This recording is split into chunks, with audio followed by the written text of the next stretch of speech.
Yes, yes. Boom! We zijn live bij de Moszkowicz podcast met niemand minder dan Tako Ijserinkhuijsen. Een piloot, 25 jaar lang. En vandaag gaat hij ons verhaal doen. Welkom Tako. Ja, dankjewel. En ik moet even mijn excuses aanbieden, want ik had allemaal technische problemen. En ik ben letterlijk, denk ik, 10 seconden voordat we live gingen, we het kunnen oplossen. Dus dat is in ieder geval gelukt. Ja. Om maar gewoon af te trappen. Ik moet door in het Engels. Hi guys, I'm sorry I was just talking Dutch. It was just a reflex. Welcome to the Moszkowicz podcast. Today I'm talking to Mr. Tako Ijserinkhuijsen. It's even difficult for me to pronounce, and my name is Moszkowicz. So, but he is a pilot for 25 years. He's gonna share his stories with us today. And I'm excited. But I want to kick this off by dedicating this episode to Peter de Vries, who's a Dutch crime journalist. He was shot yesterday. He's a friend of my family. I've known him for many years, so I hope he'll be all right. Okay, so Tako, how are you, sir? I know you just flew back from Singapore. Yes, I did. And I would like to correct one little small thing. I've been a pilot since 1988, so it's more than 25 years. Oh, damn it. Wow. And especially for our American viewers who know a little about airline pilots.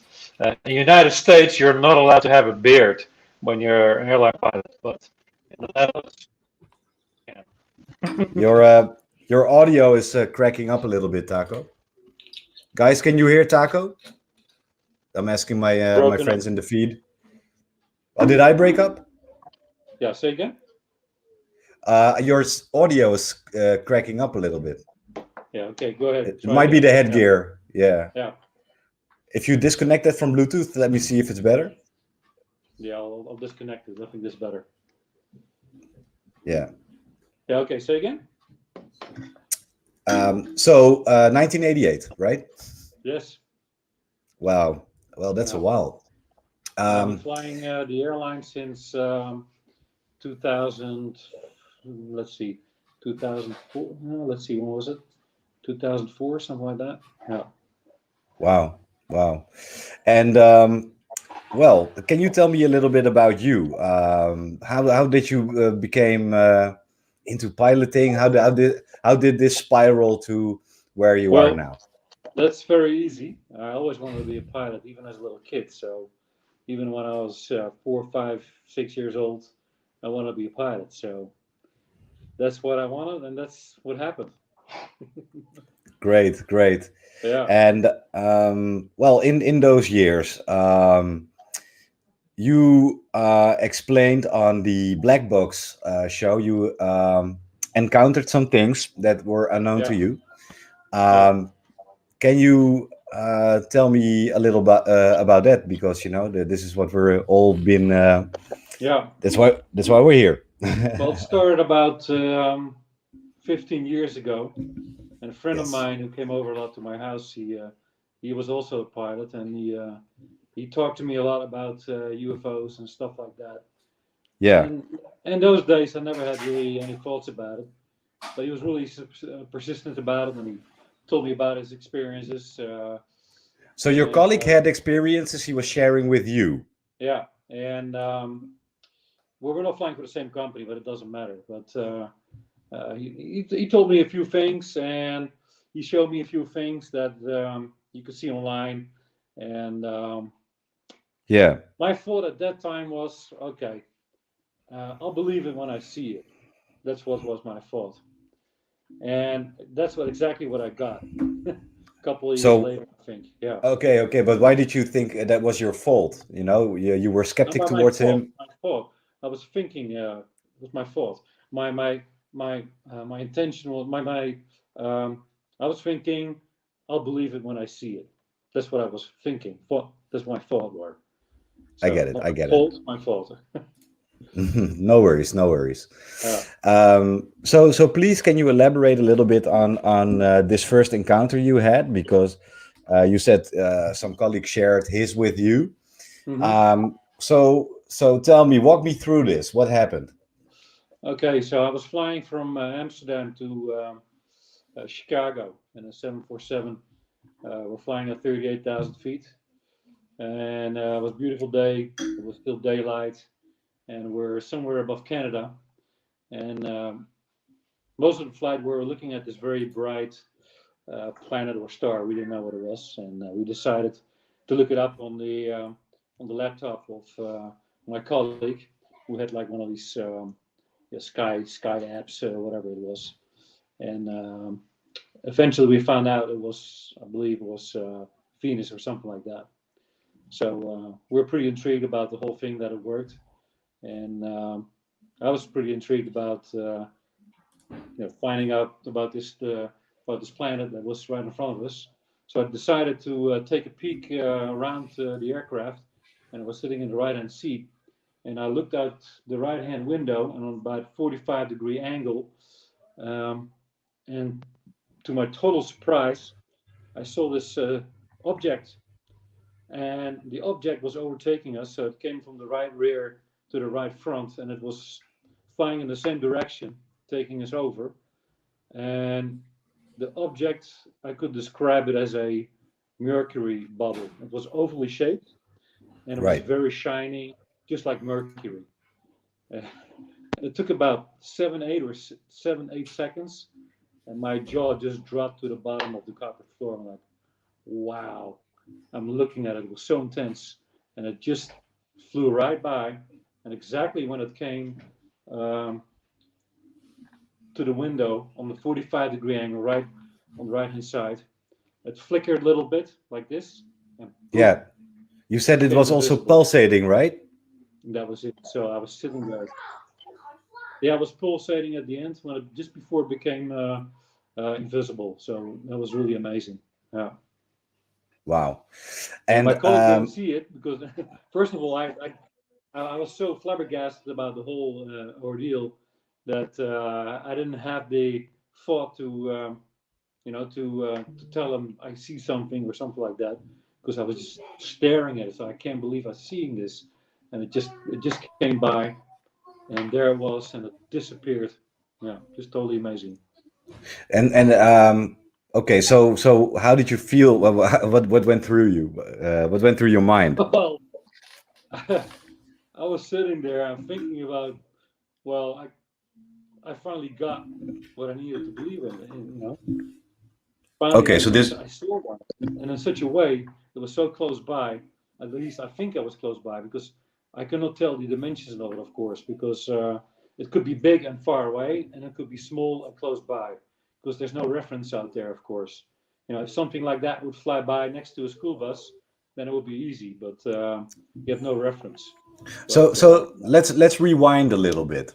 You say this thing came from, you were like looking at beautiful stars and possibly a planet, checking out. Oh, not stars. It was during the daylight, so you don't really see stars during the daylight. Oh, planet. You might see you might see a planet or something like that, like the moon.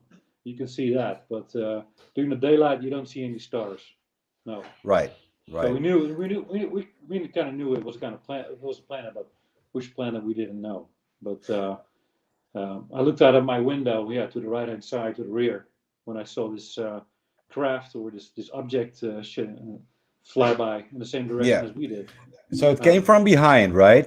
And it was it was higher than us. It was like on a 45-degree angle above us. Yeah. And could you estimate the distance or the height or the? No, just like I said, you cannot estimate anything unless you have a reference. So if it's big, it could be far away. If it's small, it could be close by.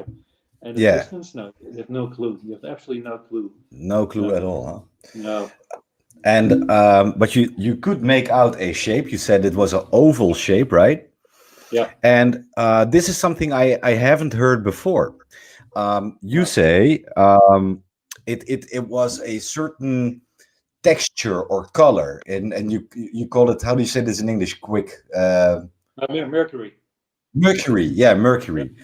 I don't think I've ever heard that account before, so this is really amazing to me. Usually you hear it was bright white. I've heard it before. This kind of surface of a craft. Yeah. But was it also behaving like Mercury? Because Mercury, if you put it into water, it gets all kinds of shapes. It can move in and out of certain shapes. No, it stays the same shape. Right. Yeah. And if you think about it now, was it moving intelligently? Was it behaving in a certain way? Was it maybe observing you, or maybe trying to provoke you? What's your feeling? My feeling was that what I asked for is what I got. So there was no provocation or anything negative like that. My feeling was, somebody showed up and showed me, okay, this is real. And when they came right next to us, they said, okay, you had enough. Boom, we're invisible. We're out of here. This was my first feeling. Yeah. Okay, so guys, I see you got all kinds of questions. Of course, I will ask the questions to Tako, but if you want to support me, please use the super chat so I can keep on creating free content for you guys. This is in Dutch way. We can read it, but I'm going to read it in English for our. Aren't those USOs? Those are seen nearby water many times. I think they mean the overly Mercury kind of shaped UAPs. I'm not sure. I think you're talking about Tic Tacs. So Tako, could it be a Tic Tac you saw, or was it something else? No, it was not a Tic Tac. I've seen Tic Tacs. It was definitely not a Tic Tac. But the USOs, they come also all kinds of shapes that I've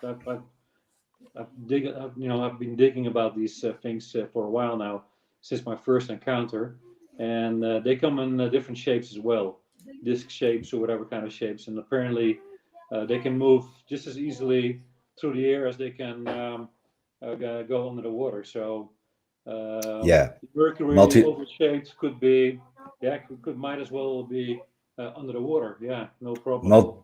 Might be multi-dimensional. Yeah. So somebody's asking what year this was. Oh, that's a difficult question. I have to look into my logbook, but it's for sure about between 10 and 15 years ago. Yeah. Okay, that's not that long ago, actually. No. that's not that long ago. No. So, well, because we've been talking about shapes a lot, and I've been talking to Mr. Lou Elizondo, and he explained shapes actually a little bit. It was hard to follow for me at first, but then it made sense. And it seems like each shape has a certain task, but they all seem to combine into one bigger thing. And to make a long story short, like a saucer type of UAP has a certain task, and also do the orbs or the triangles, etc. But he made it blend into one big triangle, and it all fits into the big one triangle. So I'm not sure I shouldn't talk about what Lou is saying, because I can't explain it like he does. But it made sense to me. Yeah, could quite as well be. Yeah, sure. So we had a little talk today before the show, and you are very let's say educated on what propulsion systems these things might have, and how they could move around like they do. It's all theory. We don't know for sure, so let's stick with that. But if I go back to my interviews with Elizondo, with Harry Reid, with Sean Cahill, these things they don't look to have propulsion systems, at least not the way we have them. There's no wings. There's no, Exactly. yeah, and there's hardly any heat exhaustion, and or any signature at all. It's there though, but it's difficult to measure. So these things seem to have a way to manipulate gravity and move at will. So how do you feel about that? What are your thoughts on that? And how does that correspond or correlate to what you saw? Well, exactly what you said. They don't have the engine system that we have. And if you think about it, how long have we been around as human beings? Just a tiny portion of the whole time clock of the universe. So my whole take on this is, we're a bunch of Neanderthals just coming around the corner on this universe, and I think there are plenty of civilizations who are maybe millions of years ahead of us. So they've figured out all kinds of ways to travel, propulsion systems to travel around the universe, and I think there's a big difference. That's my personal feeling about this, in how old these civilizations might be and how they travel. From my understanding is that there are many levels of traveling through this universe. So also getting here, and for example, some it's a belief, right? We don't know it for a fact, but this is what I believe. I think some craft will come here purely from one place to another by thought, because they have figured out long time ago how to bend time, how to bend space, etc. And the other ones might be a little bit more primitive. If you compare it to that one, like you said, with they've figured out a way to beat the gravity. So yeah, they seem to manipulate gravity, and look, I always compare whenever I look at the leaked footage by the Pentagon. If you see these UAPs moving and you see the speeds and their maneuverability, I always compare it when I have a flying dream, right? So when I have the flying dream, when you dream you fly, right? Yeah.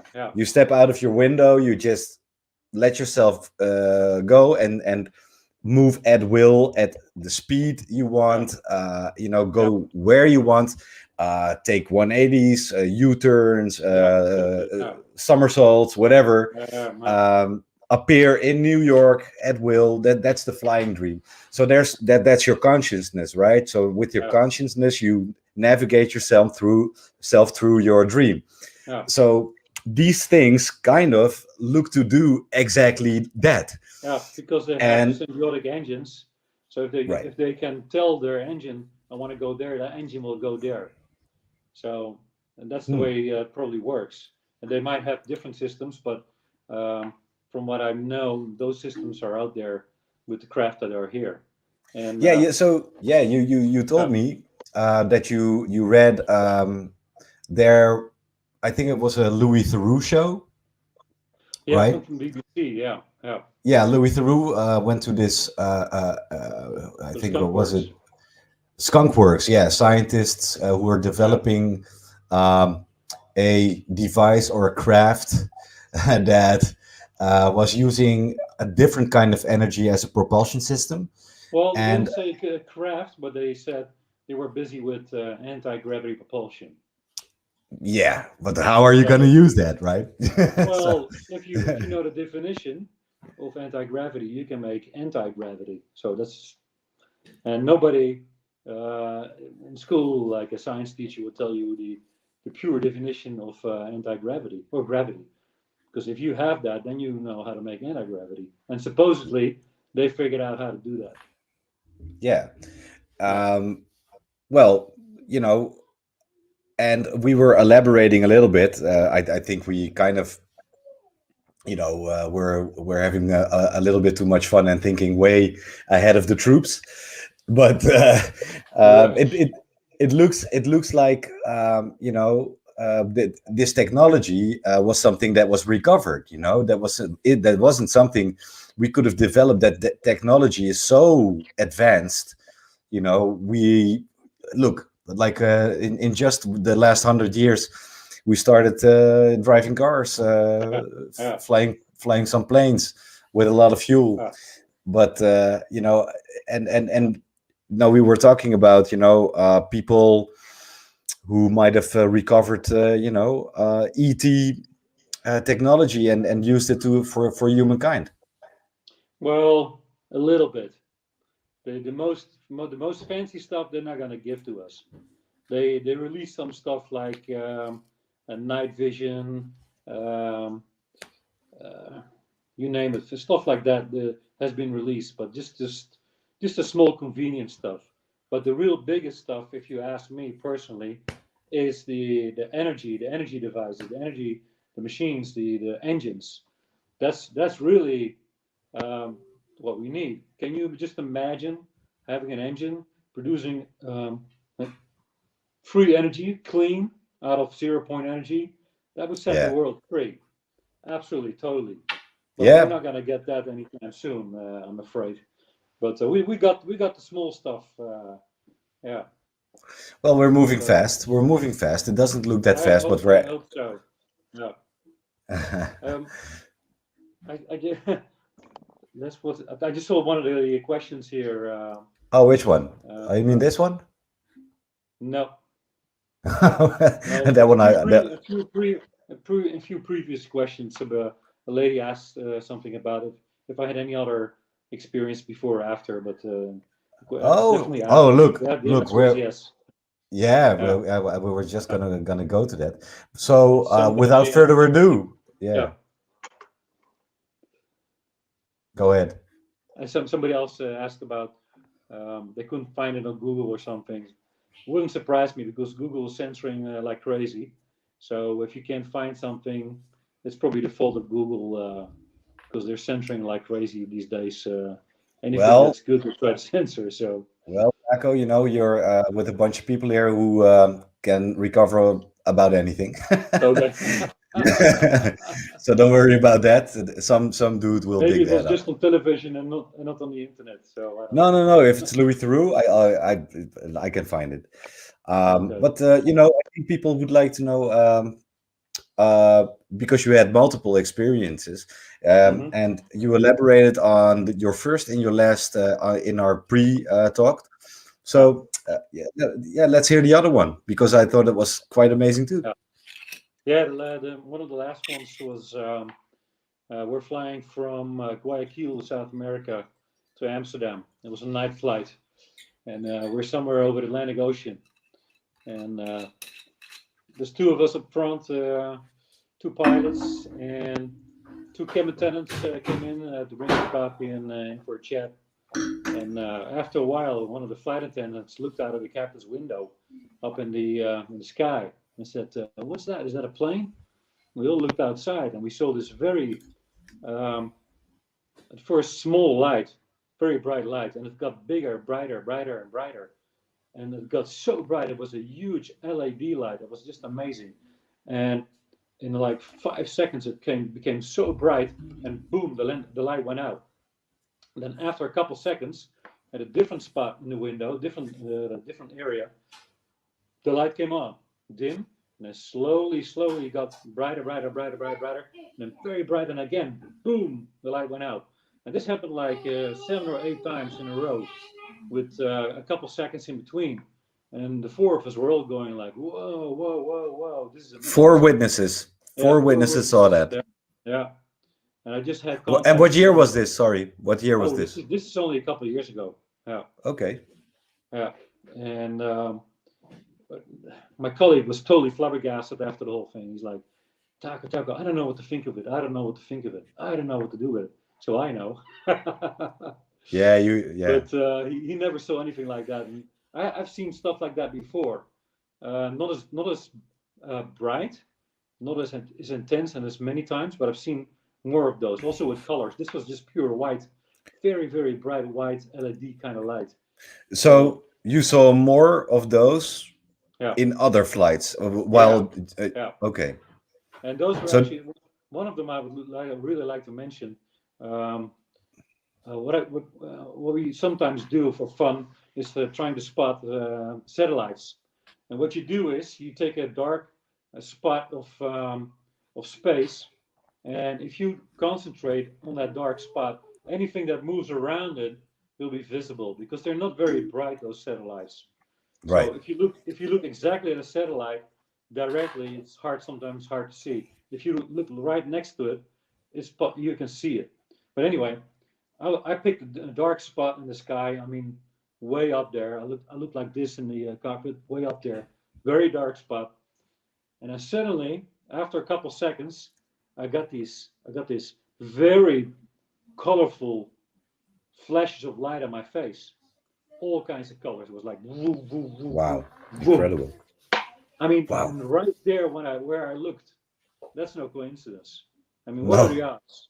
What are the odds that I get a flashlight like that on my face? Yeah, it's like a little kiss on the nose, right? Exactly. Kiss on the nose. That's a good one. Yeah, it's like I'm right here, buddy. Mwah. So we're here. Yeah. So, but to the viewers, look, guys, Tako has been flying. If you just jumped in, Tako has been flying since 1988. Tako, maybe you can tell a little bit about the planes you've been flying. I think right now it's a Boeing 777. Yeah. Which is a huge craft. Not as big as 747 that I used to fly. But, well, of course, I started off with small planes when you get your pilot licenses. Then after my pilot license, I was a flight instructor. You also fly small aircraft. Then after that, I started flying cargo in Mitsubishi's MU2s, that's turboprop aircraft. Right. And after that, I went into airline flying, commercially flying Fokker 100s and Fokker 70s. And from there on, I went to fly, 747s, and now Boeing 777s. Wow. So, that's not just experience. That's like you could probably teach. Yeah. So, this is just whenever someone like you has multiple sightings of these UAPs, and even if they differ a little bit, because the sighting you just explained to us was very different from your first, and I think your most powerful sighting. Yeah. So how do you feel about that? Why do you think those sightings were so different? Do you think they were completely different crafts? Were they maybe had a different were they behaving differently? What was your observation? Well, first of all, of course, the first sighting, I don't know if this kind of craft could produce the kind of light that I saw the last time. Right. Of course, I think they're all energy ships. That's how I see them. Because if you can move around like that, if you can flash lights like that, you have an energy ship. You have an amazing energy ship, Yeah. So the first one, it could have been anything.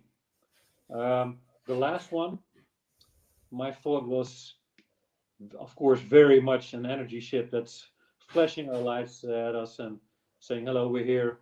And like I said in the talk before we did the airing, we forgot to pull out our iPhones and cameras, but because you're so excited about the whole thing, you don't think about it. You're like, "Whoa!" But next time I see something, I'm gonna record it. That's for sure. And the cameras in your phones these days are so good. You can record almost anything these days. It's amazing. So if I ever see anything again and I get my camera out, you get it. Oh, you're on, buddy. You're on, buddy. I get the scoop. You're going to be on my show. That's a promise. It's on the record. But I think there are many different UAPs or UFOs, whatever you want to call them. It doesn't matter. and maybe for different kind of purposes. Yeah, for sure. You know, just like we have different airplanes for different purposes, they Right. might well as have. You know, of course. Yeah, different kind of cars, different kind of boats. So it doesn't matter. Yeah. Yeah. So this is a interesting question. Greg O'Brien asks, does he fly a dedicated route? No. I no, right? Yeah. Well, in such I fly dedicated route, wherever they um, schedule the airplanes to go to the 777s, I'll fly to, of course. So it's not that I only fly to Chicago and back all the time. No, it could be multi. I fly to North America, South America, Africa, Asia, Middle East, you name it. So no, it's not all the time the same thing. No. No. Okay. So you change routes. Oh, Siri Yeah. is going off. Yeah. Yes. Yes. My daughter's iPad. I gotta turn it off.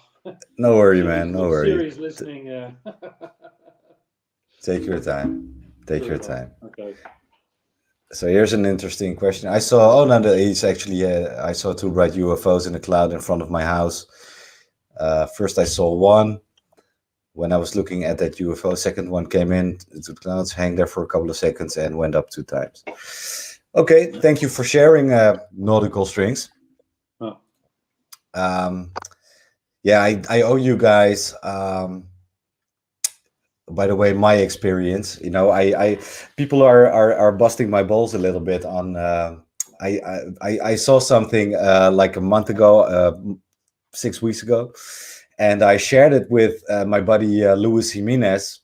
So, guys, they actually broadcasted that, so it is online, and you know, but I will share it maybe today. Because I did make some footage. Good.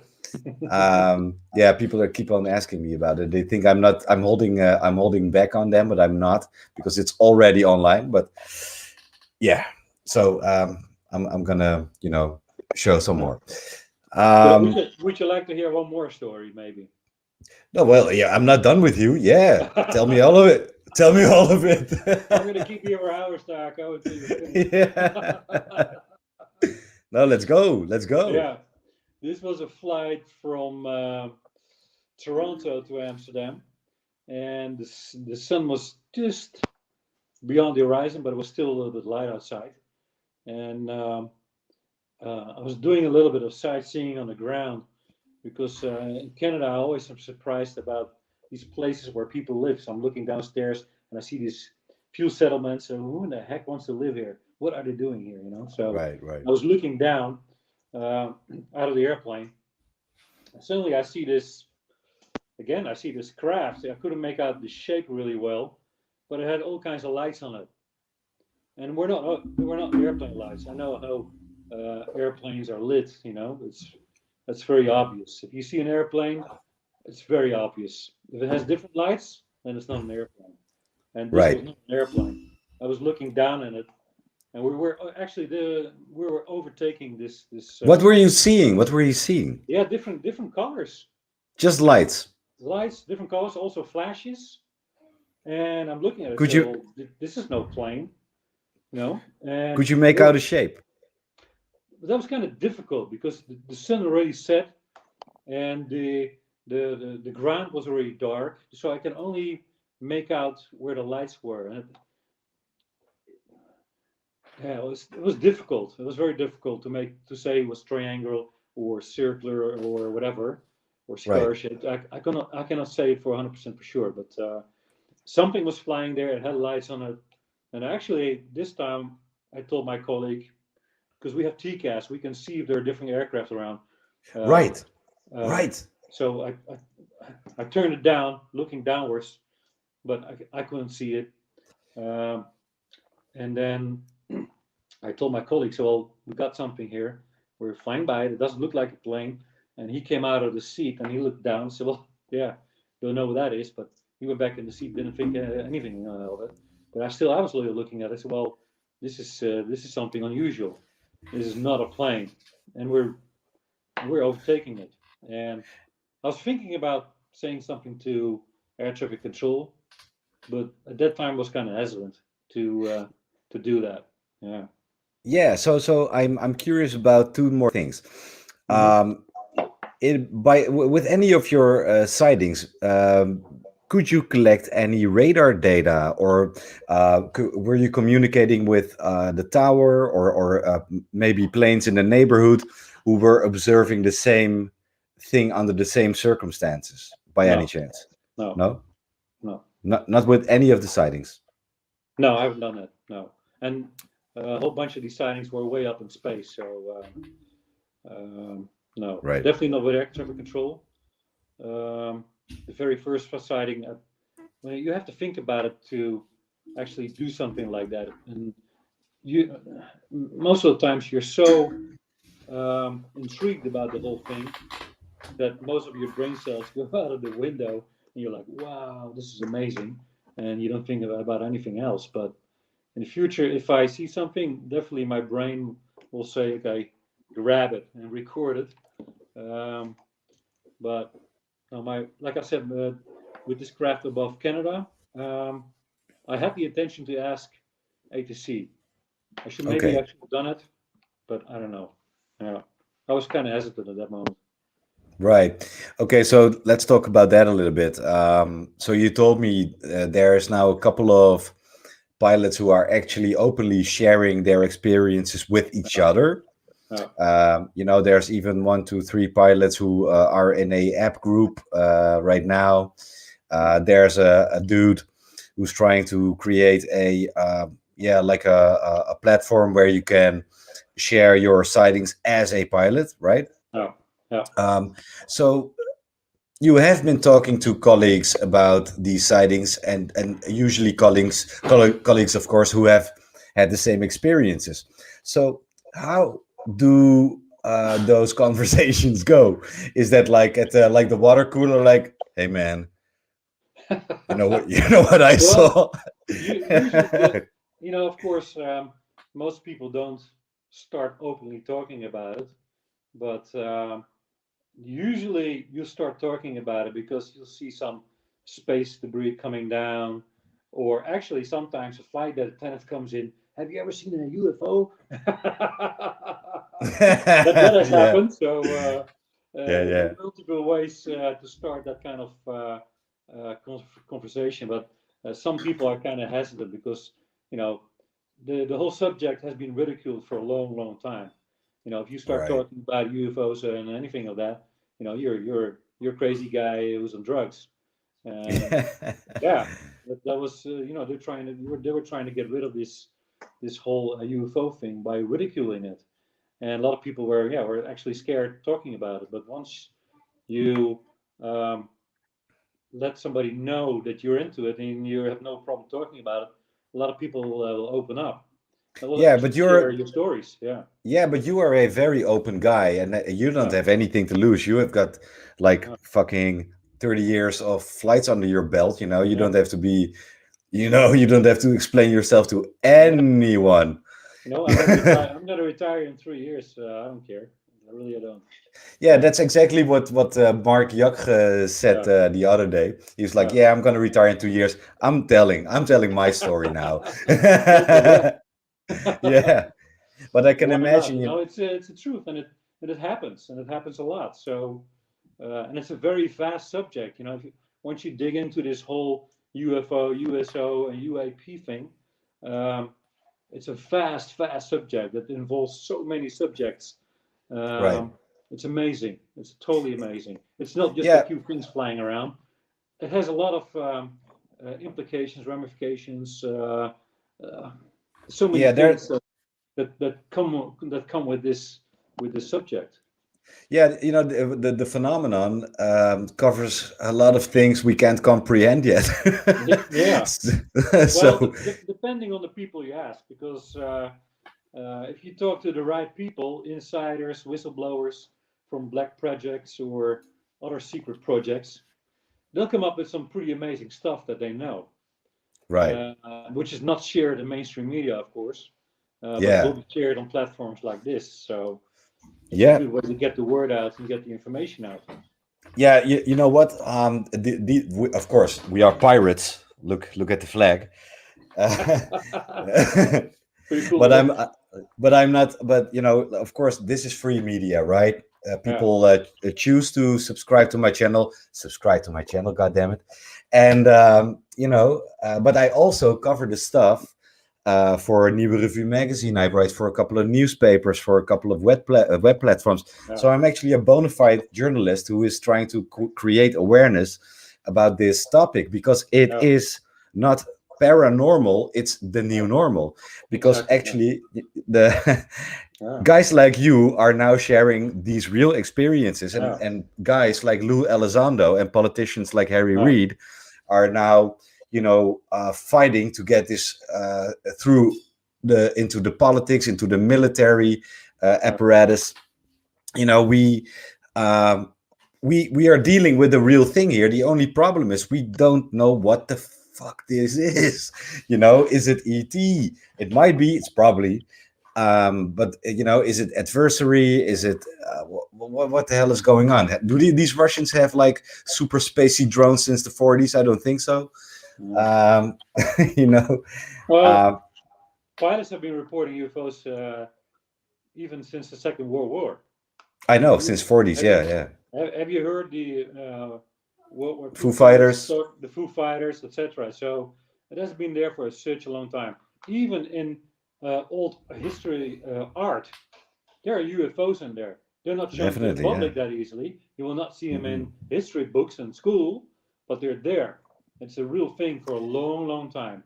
It's such a fast subject. The only thing that I don't like is how, for example, Hollywood, which of course is controlled by certain groups, makes so many negative movies about ETs. It's just so silly to me, the movies, Aliens, Independence Day, you name them.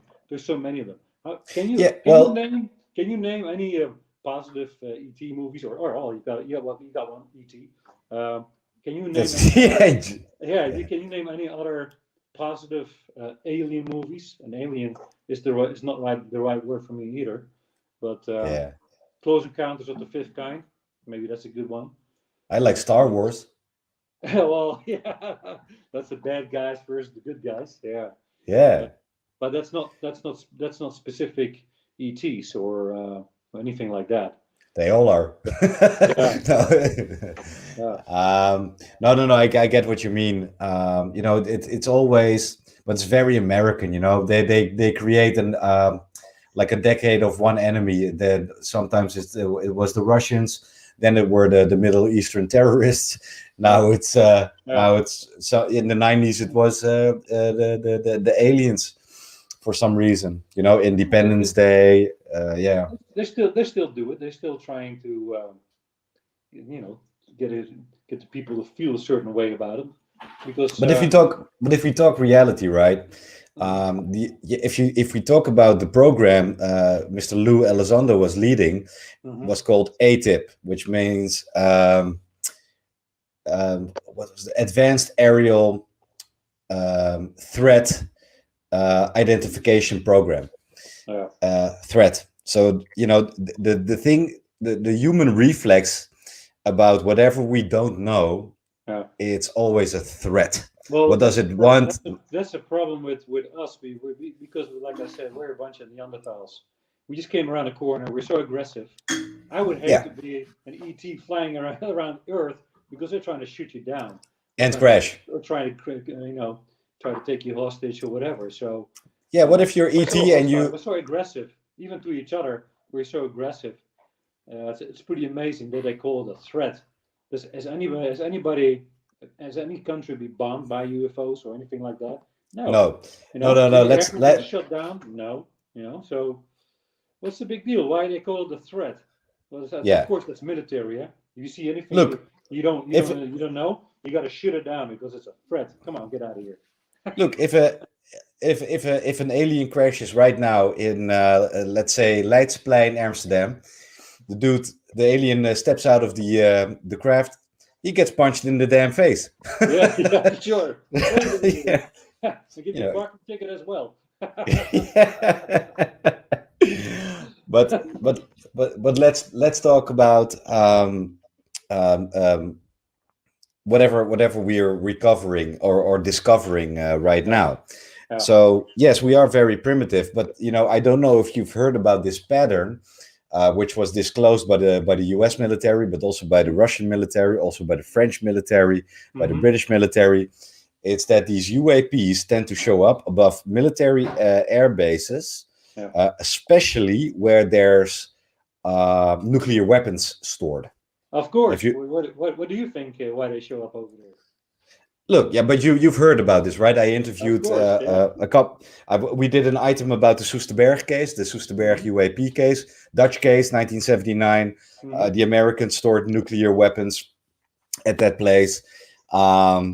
But I also interviewed Mr. Robert Salas, who was in charge of a Montana nuclear base in 1967. UAP showed up, took out about 10 Minuteman rockets. With nuclear heads, he saw on his control panel literally these things being, destroyed. Made ineffective. They shut them down. They didn't destroy them, but they shut them down. Yeah, shut them down. Right. Yeah. They should do that all over the world. Get rid of those damn nukes. I agree. They're horrible. It's one of the most horrible human inventions, and that's why they show up over here. You can compare it like I've compared it with like my son, right? I have a 5-year-old son. Whenever I see him play with the matches, and he's about to strike one off, about to set fire to my damn house. Yeah, exactly. I'm taking those from you, and that is what they actually are doing. That's what my feelings and. What you guys are doing here, splitting these atoms, it's not a good thing. And those bombs that went off have a ripple effect through the whole damn universe. This is not what it's supposed to do. You're not supposed to do that. Totally not. Now, people who die that way also die a horrible way. So, we've seen that. We've seen that in Hiroshima and Nagasaki. It's really bad. But also we have much more powerful bombs now, and we can actually blow up our planet, but not even our planet. We can actually seriously mess up the whole balance, whatever there's in the direct area around our planet. So you think that if we decided to take into space, of course there's a real weaponizing of space going on right now, and I'm sure they don't like it. Anybody that shows up over here. So what the hell are you doing? This is the most stupid thing I've been. This is the most stupid thing I've been seeing on the news lately. It's like we aren't even investigating what these UAPs are that are visiting our airspace. So what are we doing? Not even looking into what the hell they're doing here. What they want? Maybe they're actually helping us not fucking kill ourselves. And what are we doing? We're actually bringing weapons to outer space, like it's idiots, crazy. like the dumb talking monkeys we are. Yeah. And we have to take weapons to space. Come on, please. It's just ridiculous. So I can imagine why there's civilizations out there that are way in front of us, way ahead of us, to saying, "Come on, guys, this is no way to do it. If you want to get anywhere in the evolution." Ladder of universe is not the way up, it's the way down.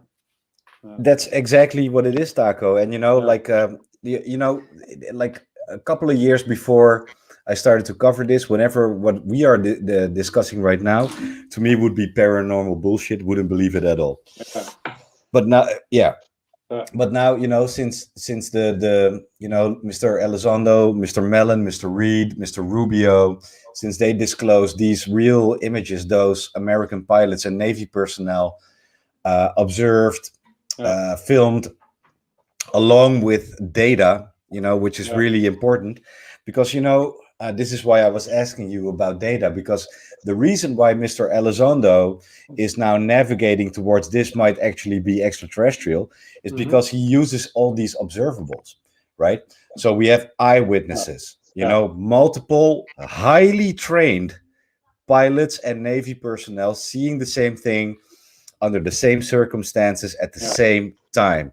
Exactly. We have data systems, multiple data systems that go along with that. And, there's also, secret systems that can detect signature. There's even more. There's even something called, I think it was NRA. It is sort of the equivalent of non-human DNA. It actually, how do you call them? What do you call lizards and snakes? Those kind of animals, cold-blooded animals, or plants, or some, they have even recovered NRA that is not from this planet, So, it's very plausible. It is actually, Well, for me, it's unearthly. real, Yeah. I'm just thinking about something else. I don't know if this guy is still around or his information is still around. There was a guy who was recording all the live streams of NASA. Do you know this guy? I think I've heard about this. Yeah, he had a whole bunch of old type videos, and he recorded everything that they did, live stream. And he said there's a 20-second delay in the live stream, because if there's anything that they don't want to publicly show, they're going to hit the stop button, right, or put a filter over the whole video. But he said sometimes this guy who has to push the button, the stop button, he's asleep or he's too late. So he recorded a few amazing things right straight from NASA. Yeah, I don't know if he's still around or if his video is still around, but I've seen some of it a long time ago, and I was, wow, this is amazing. Amazing. I think I saw something about with this Italian female astronaut, right? I think she was vlogging or something, and she was actually up in space and explaining something, but she was right in front of a window, and at some point in the window you just see a UAP go. Yeah. You can check it out, guys. It's online. It's quite funny, actually. On Netflix, there is a documentary about, I think it was Apollo 11 who landed on the moon. Was it Apollo 11? I think so. Eh? Yeah. Well, that one crashed. That one exploded, I think. No, I'm not sure. Well, actually, the one that landed on the moon, I'm not sure which one. But in the whole documentary, it's pretty amazing. They didn't cut it out. You see the lander, and you see the well, actually, it's filmed from I think the I don't know what the names are, those crafts are, but there are two of them. One is separated from the other one. One goes to the moon, and we'll come back later. But anyway, you'll see the moon, and you'll see a UAP or UFO just fly right by over the surface of the moon. In the other direction, you see him, and you just left it there. I'm like, wow. I told my wife, did you see that? See, look at it. It's in there. They left it in there. It's amazing. Okay. So now I gotta ask you, what does your wife think about the stuff you see and how you think about it? Because my wife has an opinion about that, though. Yeah, she was in the beginning kind of reluctant, kind of, I don't know. But more and more, she starts to, she starts to get into it. She starts to believe it. Yeah. Right. But it's, of course, if you haven't seen anything like first, just like I said, seeing is believing. That's what I said the first time. Look, of course, that's nonsense. I mean, how many people believe in God and never seen it? Never seen God. You don't have to actually see something to believe it. Well, look, we all have instincts, It's something. Yeah, look, exactly. Yeah. Why do you find your mother's breast just seconds after you are born? You feel it's there. It's there. You have to go right there. Yeah. So that's instinct. My wife, she really, she digs it. She gets it. Yeah. Of course, I'm more occupied with it than she is. She has other things to do. But it definitely occupies me. It keeps me busy because if we ever get into a real contact situation, well, it's going to be amazing. I think it will take a long time, but the the ramifications, the implications. The subject is so fast, and that's another thing. They cannot just show up just like that over here. They can't. They know that. They cannot just land on the lawn of the White House and say, "Take me to your leader." It's not going to happen because it's impossible. That's true. That's true. Yeah. Our whole free will go out of the window. That's impossible. That's true. That's true. It has huge ramifications, but that's also probably why they are trying to contain the information, because humankind, for some politicians, they might think they're not ready. But I see something, I see someone right there, and I got to introduce this guy. Okay. He's my British friend, my co-host on our other YouTube channel, the Max and Vinny's UAP show. He is handsome. He is British. He is selling merchandise. He drinks red wine like a aristocrat. It's the one and only Vincent Adams of Disclosure Team. Welcome, Vincent. Cheers. Hello, hey, my friends. Brother. Hey, brother. Thank you for having me. Hey, welcome, my friend. How was your podcast? You just did one. I'm excited for that. I had to miss a little bit. It was amazing. It was absolutely amazing. Cool. But I'm not here to talk about me right now. I'm just grateful to jump in with you guys. I'm sorry I've missed your chat. Tako, it's a pleasure to make your acquaintance. Thank you for doing what you're doing and speaking out. It really is making a big difference in this community. So thank you. But let me not interrupt too much. I just want to keep the conversation flowing. So guys, let me just sit back and carry on. I'll jump in with questions by all means, but join in. So Vinny, Tako shared a lot of experiences actually. He has multiple, and they were some of them were really amazing, but some of them were just crazy amazing. I can imagine. Yeah. But of course, me and Vinny, Tako, we talked to your other Dutch colleagues, Mark and Milou, who shared their stories, and we are so grateful you guys are willing to do this, because there's no pilots in the world who have done this, I think, before. But I'm proud of our Dutchies who are okay. So maybe you are retiring in 2-3 years, you and Mark, but you are telling, So that's that's really I think it's more important than maybe you even realize. Maybe you do. I don't know, but we're hoping that by doing this, that it may even just get one or two more who may hear about this or see it, that they may come forward and tell their story. They might share with other people and exactly. Yeah, because there's no, the taboo and the stigma has dropped from this subject recently, and it's okay to talk about it now. Yeah.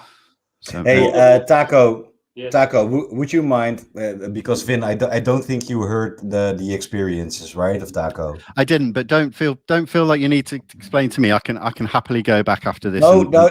Let's recap if Tako doesn't mind, because we have a lot of guests jumping in right now.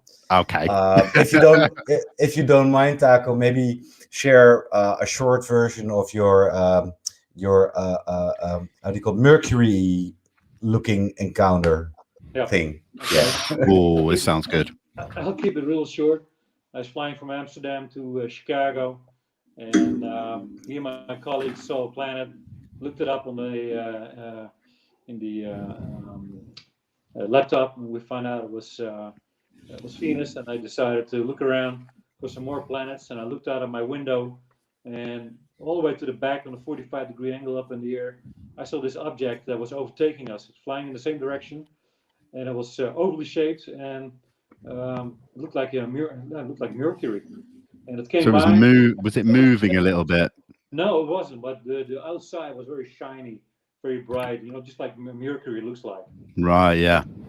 That's how the outside looks like. But it was a steady thing, a solid thing, and it flew by, and it was exactly 90 degrees to the right of us, and it pulsated a little bit, and boom, it became invisible. Wow. And what speed were you flying at that point? Well, normal speed, which is about 460 knots, so nothing crazy, But this thing still came up to match your speed at least. Well, at least, well, of course, there are many more aircraft who can do that these days. But it wasn't pinging this anywhere. Right?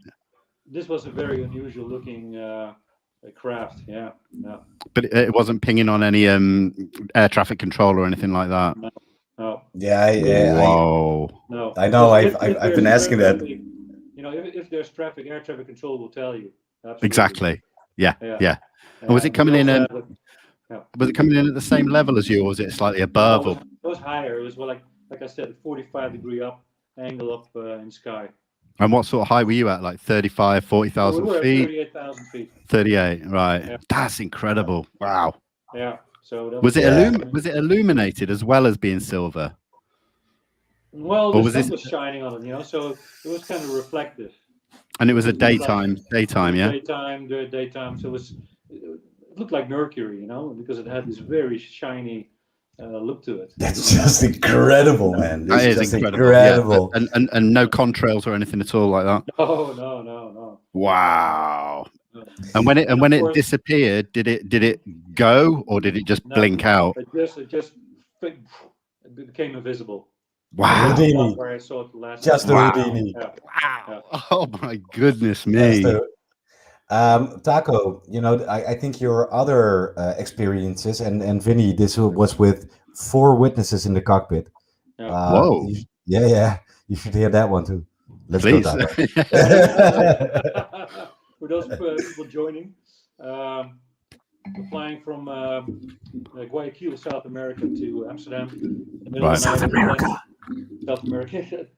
In the middle of night, me, another pilot, and 2 flight attendants were in the cockpit having a chat. And one of the flight attendants looked out of the window on the left-hand side and said, "What's that? Is that an airplane?" And we saw this very small, bright, looks like the LED light, and it got brighter, got really, really bright, and then woof, it went off.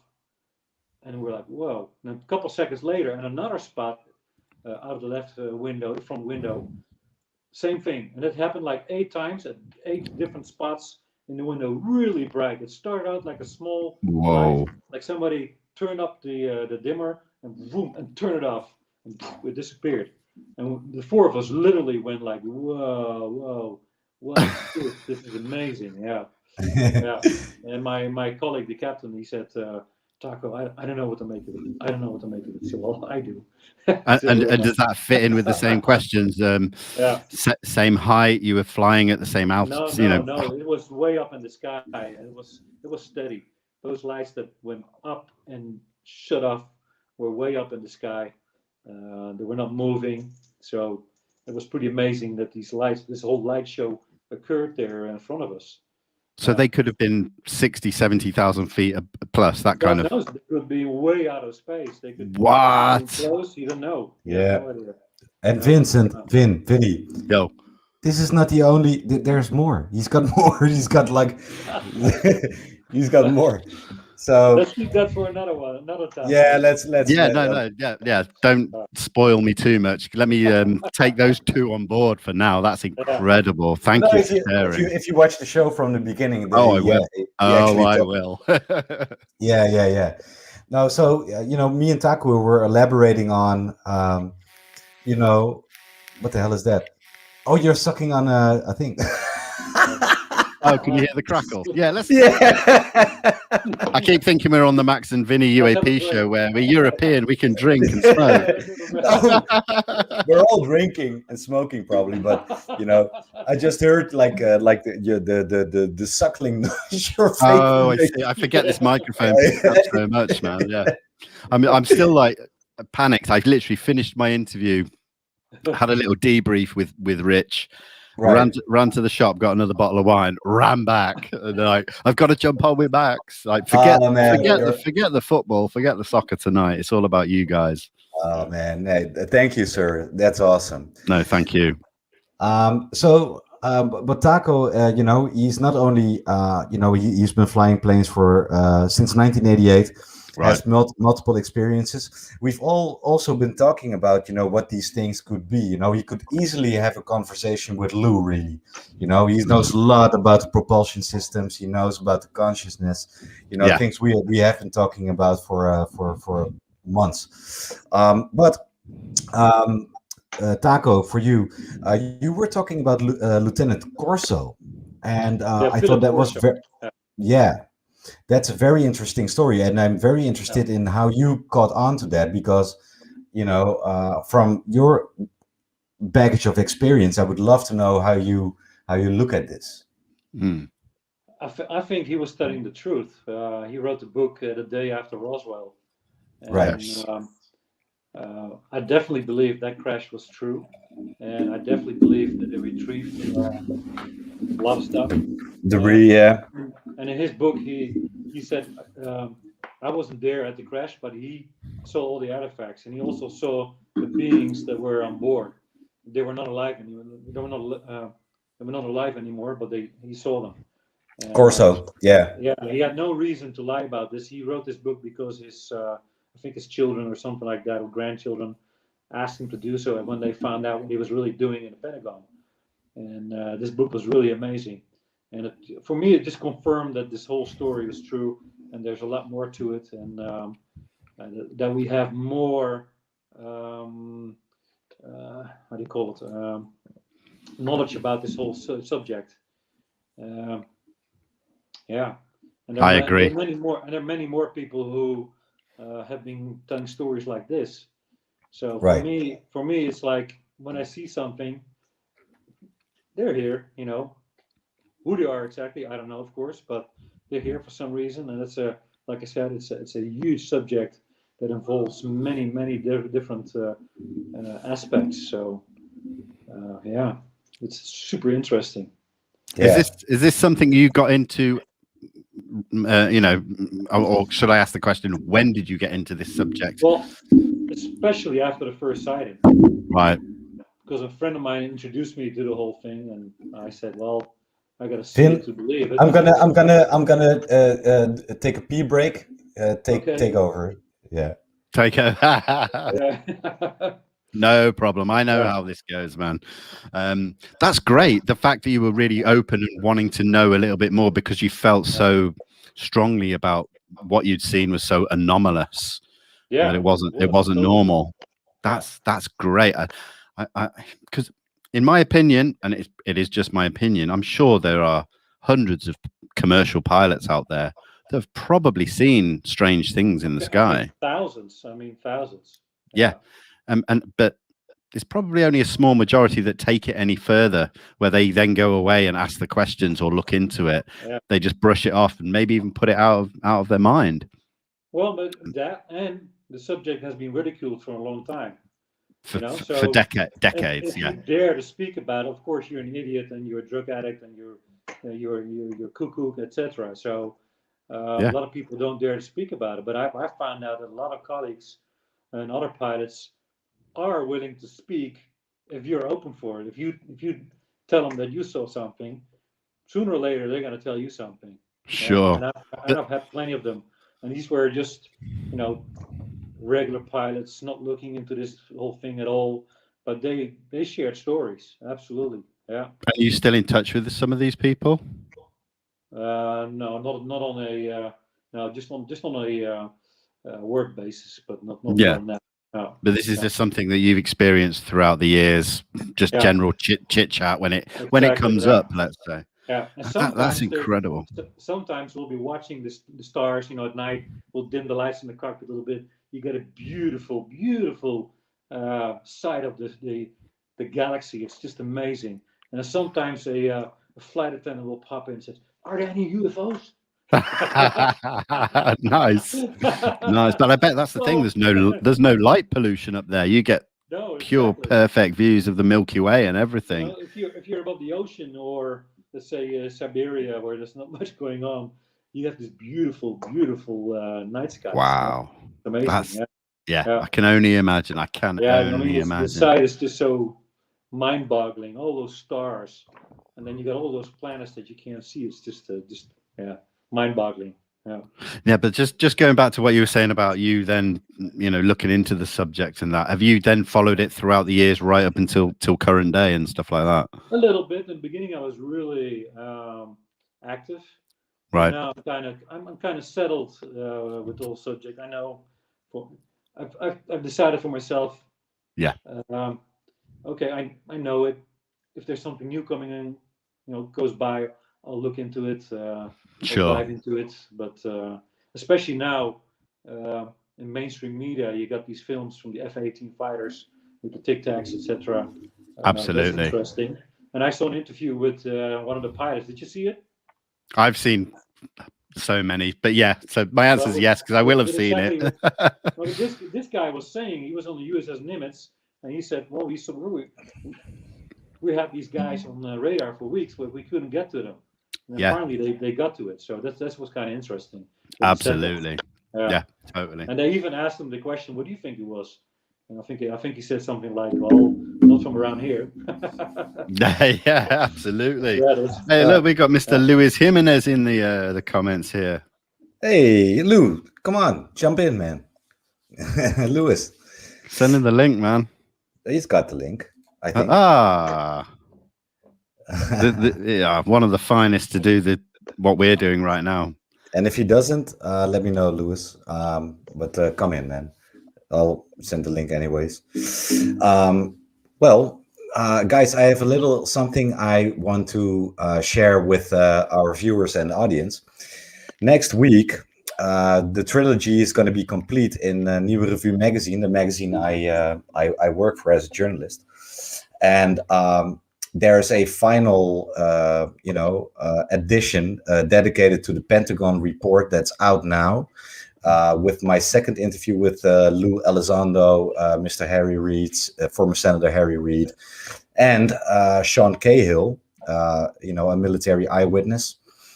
Those interviews are in there, and an article I wrote about the Pentagon report. So for my Dutch viewers, guys, the 14th, next Wednesday, you can buy the magazine. You can, check it out. Everything is going to be in there. So, boom, there you go. Congratulations, man. That's awesome. Yeah. So now we dedicated 3 editions on a national Dutch magazine, on the topic. And, kind of proud about that. But not for myself. It's for, the disclosure. We get to cover this. No, but yeah, I know, and you're just like me, Max. You're humble about this, but I will say it is. Congratulations to you, first of all, but then to everyone else that you're working on behalf of. Everybody. But that is incredible that you've done that, man. I'm going to raise a glass to that. So cheers. Congratulations. Cheers, but also cheers to people like you, Vinny, yourself, and Tako. Tako, you are the most important person here because you're the one that's breaking the mold. You're bringing it out. So thank you, my friend. Yeah, that's damn right. Will follow like me. Yeah. That's damn right. Yeah. Let me see. I think, and Tako, me and Vinny, we have our own little new channel, and we covered the first. In the first episode, we covered the Dutch case, the Soesterberg. Oh, look, Louis! I'm gonna bring in Louis. He's here. Please. There he is. Hey, man himself. Hey, gentlemen. One of the OGs. The OG of UAP coverage. Oh man, I appreciate it. How you boys doing? Hey, we're good, man. We're doing back-to-backs tonight. I've been on three shows tonight. Like I saw that, man. I've been seeing you everywhere. That's awesome, dude. That's great. No, the more the merrier. We're getting that work done. Exactly. So what's the news, boys? Sorry, I've been doing research for my show all day. I know you had some Dutch pilots on today, yeah, Max, and then what did you just announce? I was trying to log in while you guys were cheersing each other here. First and foremost, let me introduce you to Tako right there. And Tako is a Dutch airline pilot. He has been flying since 1988. Wow. And he has been sharing his experiences, multiple UAP experiences with us. Incredible. And those were just, Louis, they are just mind-blowing. He, is a very brave man to share this. For sure. because what he saw is just, amazing. Yeah, I feel bad for Tako if I would ask him again to recap because he's done it for Vinny. Hey, listen, no, don't sweat it. I could go back and watch. I would not get sick of hearing this story because Yeah. even the short version that he gave me like made the hairs on my arm stand up, man. And by the way, thank you, Jason, for your donation, man. Thank you so much. We really appreciate it. Well, I do have a question. Did you serve in the military before you became a commercial pilot, Tako? I served in the military, but not in the Air Force. Got it. How often do you think this happens to commercial pilots? I think quite a lot. Yeah. You're talking about thousands to me. When I said hundreds, you said thousands. Wow. Yeah. And there are so many flights out there every day. It's amazing. Right. Well, I mean, do you think thousands a year, thousands a month, thousands a week? Yeah, of course I don't know that, but it's got to be a lot. Yeah, it's got to be. Wow. No, well, look what Tako, he is talking to a couple of Dutch airline pilots. They decided to share their experiences with each other. There's actually an app group, so this and there is a kind of a shame culture among Dutch pilots, but this is a worldwide problem actually. Yeah. And last week me and Vinny had two pilots on our new channel, the Max and Vinny's UAP show, and they shared their stories. Yeah. So the Dutchies are coming out with their stories. I'm really proud of that because I don't think there's any other airline pilots in the world who have spoken out like they did in the last weeks.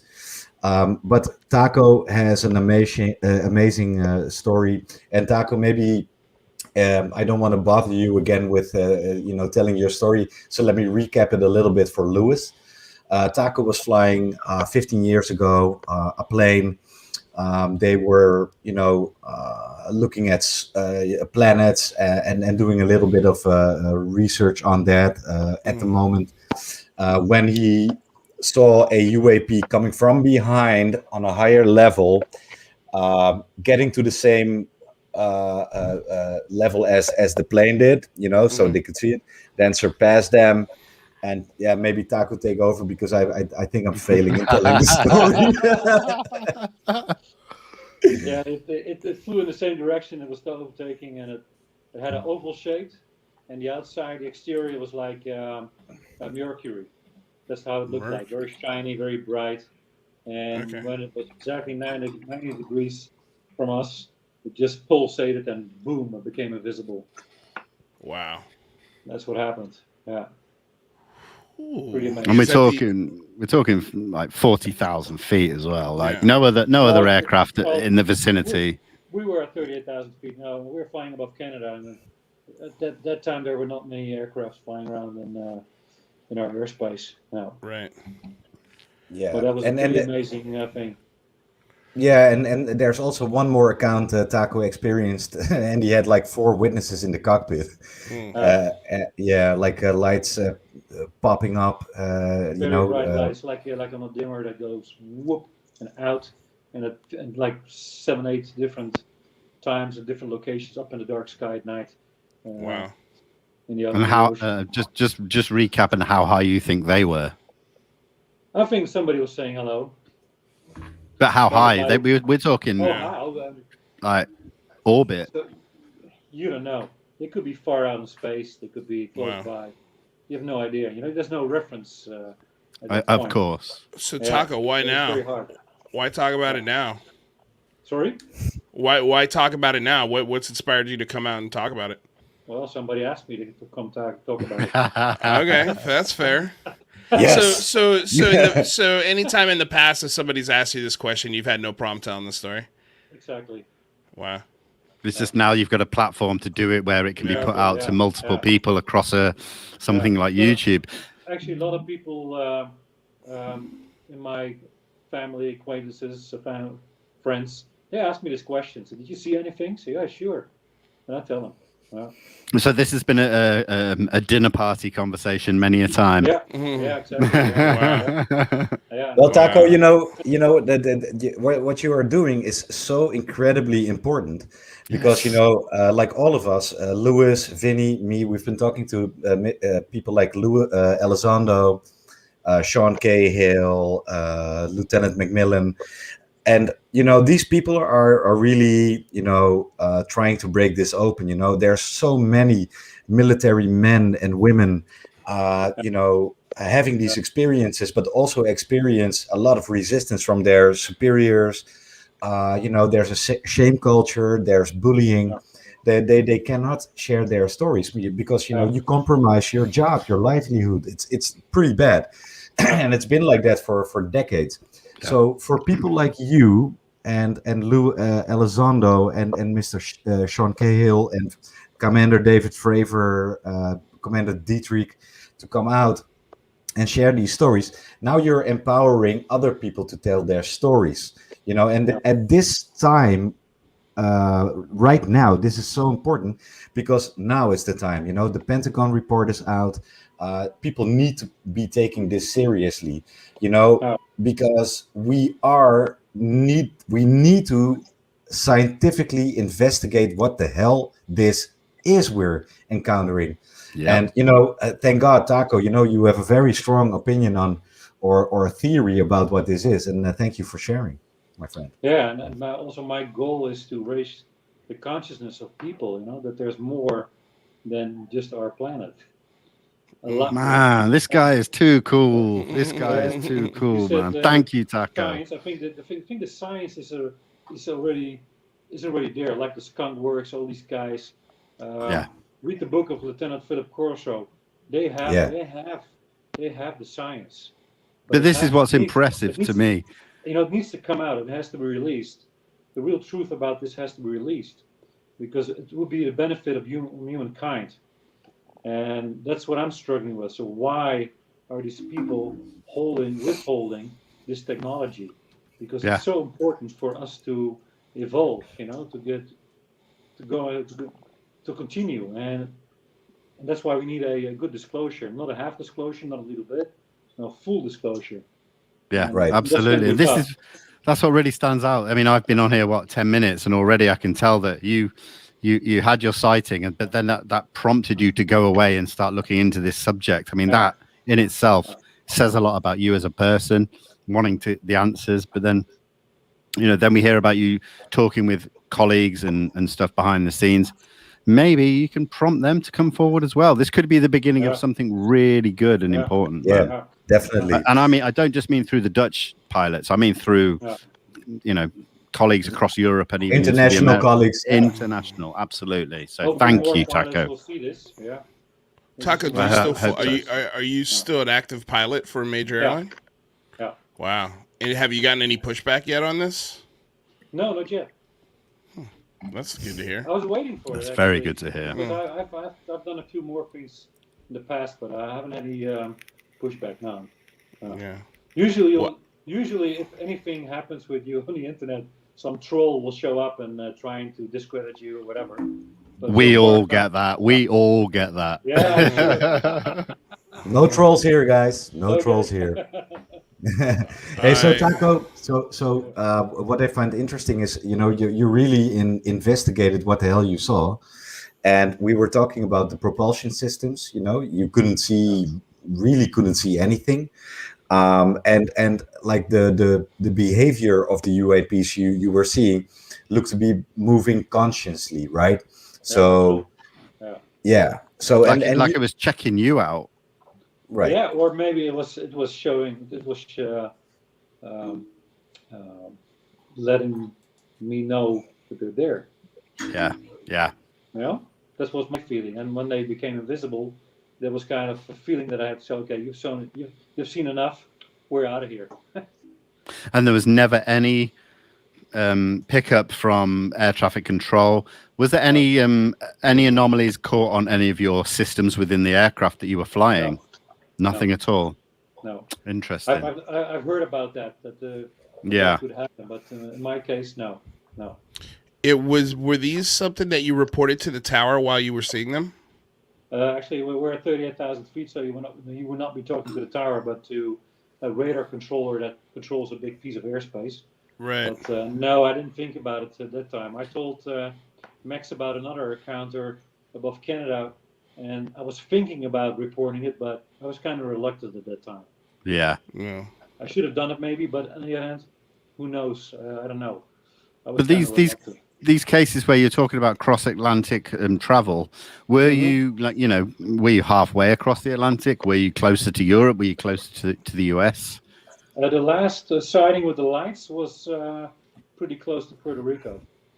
Whoa! Oh, that's a great spot. That rings alarm bells in my head straight away. My God! I didn't know that. Okay. No, that's a hot spot. That's big a hot time. Spot. That is. Okay. And which case was that? Which year? I have to look up in my logbook.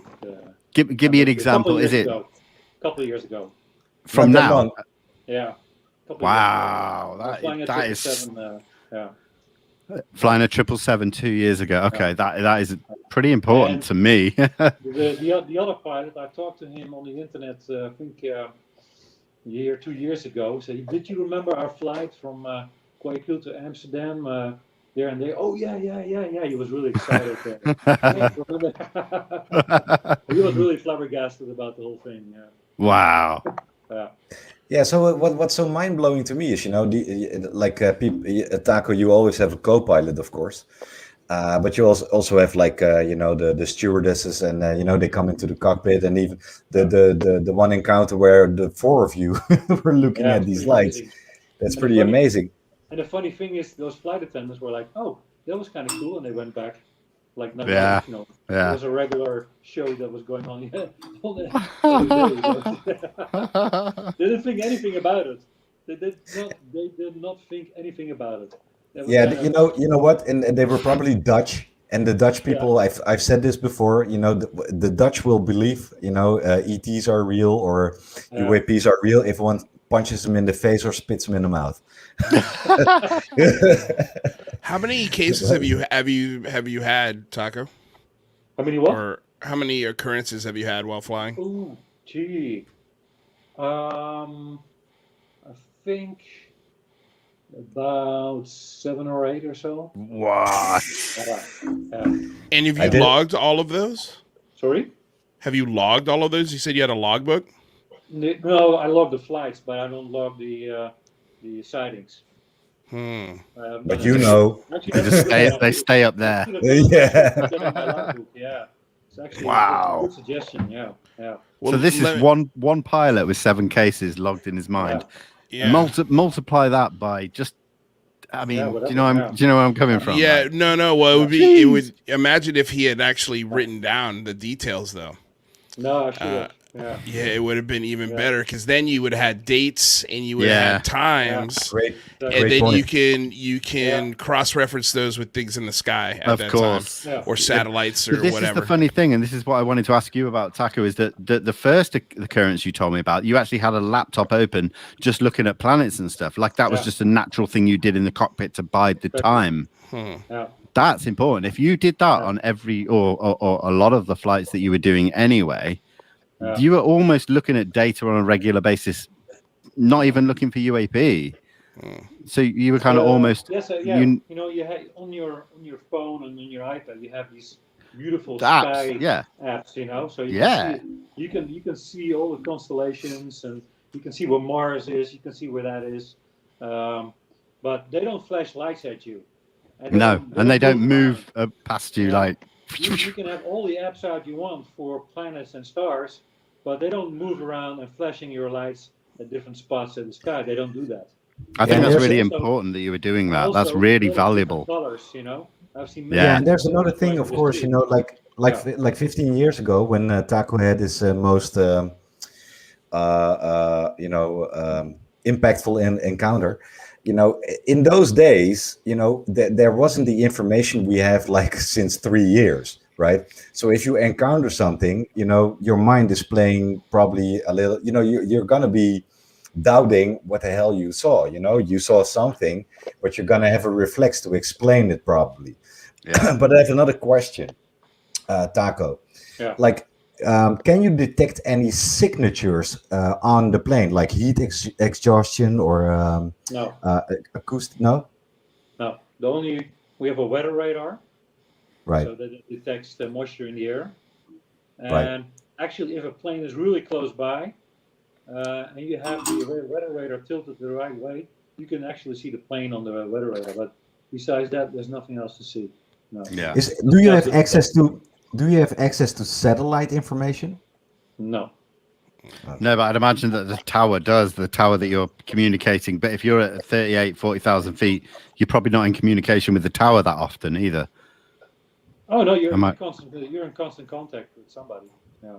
So, well, that's almost anomalous in itself, because if you've got these objects coming around you, the tower's not talking to you, they're not seeing it. They're not seeing it. Is that right? No. Yeah, well, they're not seeing it. Told me. Yeah, and I mean, he's I not guess calling it it would in. Yeah, that's the thing. It's a two-way Yeah. street, and if neither is Yeah. talking, but you're seeing it, but they're genuinely not seeing it after the fact, or Or they are and not telling. I was just going to say, could they have seen it and not said anything? But there are plenty of examples of air traffic controllers seeing things on the radar which are not supposed to be there.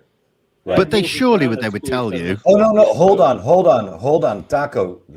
Please tell me more about that. What do you know about that?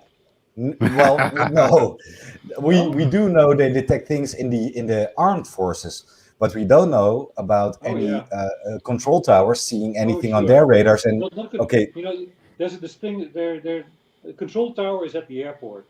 Right. Yeah. Once you're away from the airport, you're talking to an air traffic control center, and these guys are sitting inside a building, behind a screen, looking at radar information. The air traffic control tower is at the airport, controlling the local traffic for landing and taking off. So, but there's an example. I have to look it up, of a Japanese airlines. I think somewhere in the neighborhood of Alaska. Very familiar with that case. Yeah, you saw that case. And they actually have radar information from the air traffic controllers that they were trying to confiscate. But the guy in charge of the FAA, he managed to grab that information. But there is actually information about air traffic controllers seeing things that are moving around that they didn't know. They don't know what it is. Yeah. Wow. But do the military radar systems interact with the commercial systems? Even if you don't get to know about it, do you think that they? I know about that. No, they have their own radar systems. Yeah, but they must be communicating between commercial and military at the same time. They are for the safety of air, just for pure safety. I don't know how they do it, but you want to hear another interesting story about radar? Let's go. I once flew a flight, and the captain had his daughter with him, and she was sitting in the cockpit, and she had her boyfriend also coming along for the trip. And I asked the guy, "What are you doing?" He said, "Well, I got this new job, very technical guy, and he just finished the job working for this company making a certain radar." I said, "What kind of radar?" He said, "Only Americans and the Dutch have it in this world." I said, "What do you mean?" What? Only the Dutch and Americans? Yeah. It's very special. The Dutch. The Dutch, yeah. The Dutch. Amazing, yeah? What are you smoking? So, like, one of the smallest countries in the world has, like, besides America, like, these real advanced technology. Awesome. Yeah, the Dutch is very good with technology. But anyway, this radar could look, I think, almost close to 2,000 kilometers, which is unprecedented. Wow. It's more than 1,000 nautical miles. Yeah. So that's interesting. So the only Americans have it and the Dutch have it. Well, that's interesting. But of course, this was very classified, etc. So, do you ever point that thing into the sky, into space? Oh yeah. And then I asked him, you probably see a lot of crazy stuff then. And he looked at me and he's like, but he didn't want to say anything about it. But if you can look 1,000 miles up into the atmosphere, you see all kinds of stuff. Of course, not only the space debris, the satellites, etc. But I knew when he was looking at me like what he was talking about. There's a lot of stories coming out right now about these telemetry sites that are being built in the US. I spoke to a guy recently, a good friend of mine who in Florida that is working on a telemetry site that's being built in Florida through the US Air Force that's highly classified. And one of the contractors basically said these are UAP tracking sites. I mean, the story broke. I spoke to the guy, and the story broke, and now it's being reported everywhere. And it's almost like it's just happening in front of our eyes. Yeah. Exactly. That's pretty amazing. It's great. Right now, in mainstream media, all this stuff shows up, but I'm also kind of worried because I see a lot of negative stuff coming up. I do. I understand that, but I think what's important as well is that there are people like us, Luis, Max. What is that noise? Sorry. We're getting some information before, and then it goes out to the mainstream media. So the credibility comes to us first, and I think that's important because it doesn't just go straight to the mainstream media to then be put out to the masses. I've seen this. I've seen people, especially on Luis's channel. He's talking to people that's giving some vital information, and we're talking 5 times a week. Luis's show is put out. Imagine, that's 20 times a month, man. Come on. There's a lot of stuff happening, but I do have a question. What was your last sighting? Your most recent? That was the one with the lights that I said. The 8 different lights. Yeah. So was that a couple years ago? Something like 2 years ago, something like that. And is this the Puerto Rico one? Actually, you know what I think? If you're consciously busy with it, you'll get to see something. Right. Yeah. That is incredible. I love that you said it's that. It's a conscious thing. It's a really conscious thing. And if you're totally preoccupied with something else, very big chance that you will not see anything. But if you're open to it and you put your mind to it, I'll bet you get to see something. Yeah, we were talking about this a little bit earlier on the show. I again shared my experience. And by the way, at that same evening, shared it with Lewis right here, very, very hysterically. Yes, Max, your sighting. Are we talking about your sighting, Max? Mm-hmm. Yeah. Yeah. Max, so, I think everyone's been giving me stick about the other night when you didn't show your sighting and you showed that clip. I know, but it was the actual sighting. It looked like it was from Independence Day, but it was my sighting. Yeah, but I get shit for it. No. Well, they can always go. I can't remember what episode it was, but they could always go back to my channel and watch my interview with Max right as it happened. Yeah, but this is the thing. I've got the footage. Yeah. I'll just blast it out, shall I? Oh, go for it, dude. Oh, do it right now. Go for it. It was fun. I'll do it. Well, the reason why I asked that question, Tako, was because if you had, let's say, in a flight, I don't know, the next time you fly, probably within the week, I'm assuming. And if you see something today, would you report it today? Depends on what I'm seeing. We have a deal, Tako. We have a deal. No. FaceTime us. No, we have a deal. Yeah. He said he was going to give me the scoop. It depends on what I'm seeing. Because if I see the same thing tomorrow as the very first time, I'll report it. I'll ask active control, do you see anything? Max, are you wrestling your microphone? Yeah, I'm sorry. I'm messing around. I had another experience above Canada, going back to Amsterdam from Toronto, where I actually saw a craft that we were overtaking. And at that moment, I was kind of hesitant to report it or ask questions about it to air traffic control. But next time, I'm going to do it. Yeah. Yeah, I think it's important. It helps. It just it helps build the database.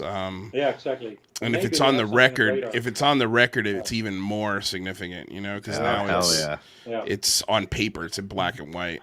Yeah. Yeah.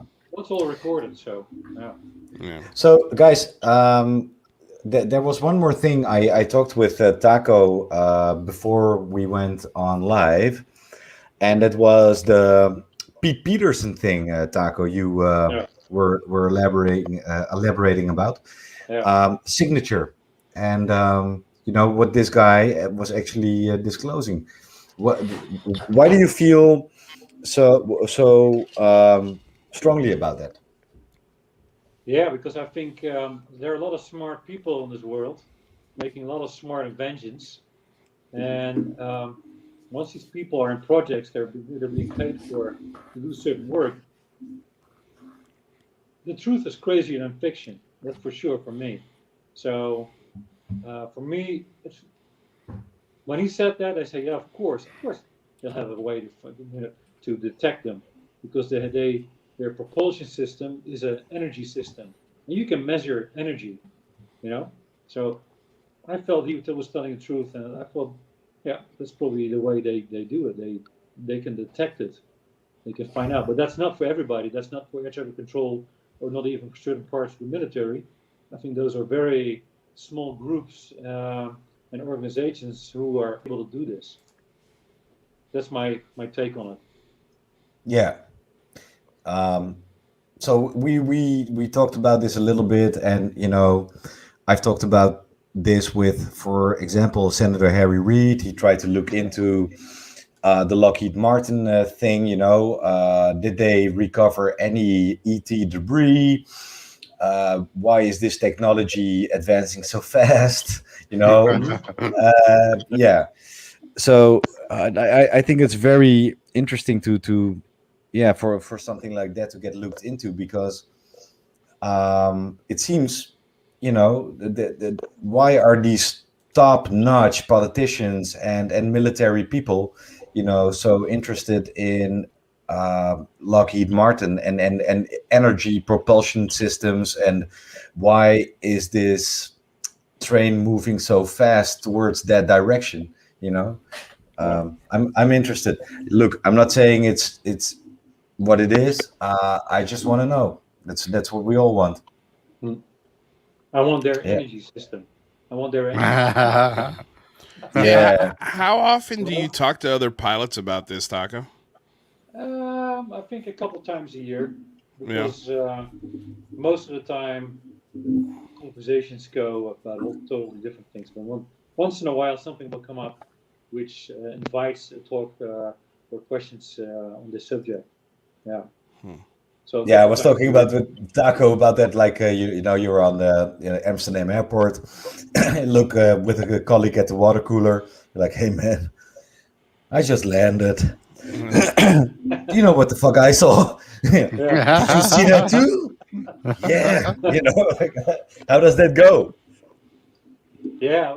Hey, bro, I tell you what, I've seen so many aliens at Schiphol Airport, man. I'm talking on the concourse. Yeah. Actually, one thing about the word alien, I really don't like that word. I hate it.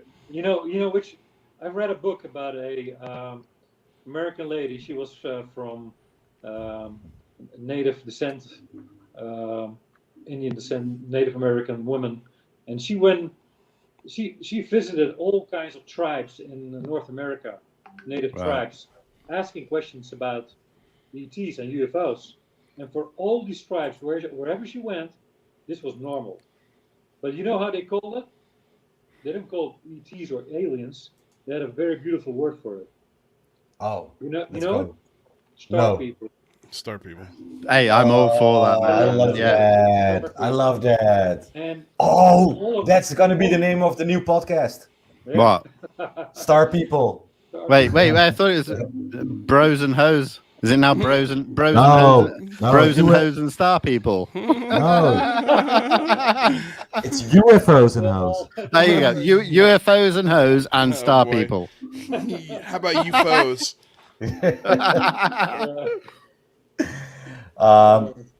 So thank you, brother of Vinny, for the... Yeah, bro, what are you doing with this 99p bullshit? Give us I'll pay you £10 to pay this show £10.